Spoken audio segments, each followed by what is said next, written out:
I don't consider myself a great writer. Writing doesn't come easy to me, and I don't really enjoy sitting down to write. It just takes a long time, and I just am a little self conscious about it. And so that's one of the reasons why I started a podcast instead of a blog, because I started with a blog and I'm like, I'm never going to continue this over and over again. Podcasting for me is a whole lot easier. So for a long time, though, I had a newsletter. I really didn't call it a newsletter. It was like a broadcast I sent out every Thursday. And I sent it out on the day that my podcast episode was going to come out. Now my podcast comes out every Tuesday, but for a long time, it was every Thursday. So every single week on Thursday, I'd send out a quick email sharing the latest podcast episode and inviting people to tune in. Here's where things get a little bit embarrassing. Two things, actually. Number one, I shouldn't say embarrassing. The first thing is this worked for me for a really long time.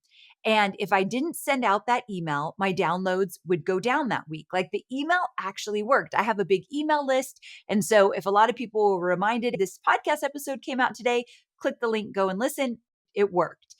And so that's not the embarrassing part. And so I told other people, do this. If you have a podcast that comes out every week, let people know what the podcast is, or a video show, because people would ask me, well, Amy, what do I write about? And I'd say, well, this is what I do. And it worked for a really long time, and it worked for many of my students.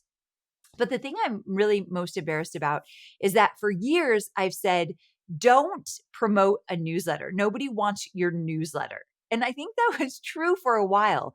We got into this place where they didn't want a newsletter. They wanted a freebie, a cheat sheet, a checklist, a guide, a quiz, a free video, a free audio, whatever it is. Like the lead magnet became more powerful than, hey, sign up for my newsletter. However, things are shifting. So the girl that said, don't go out there just promoting a newsletter, you need a really strong lead magnet.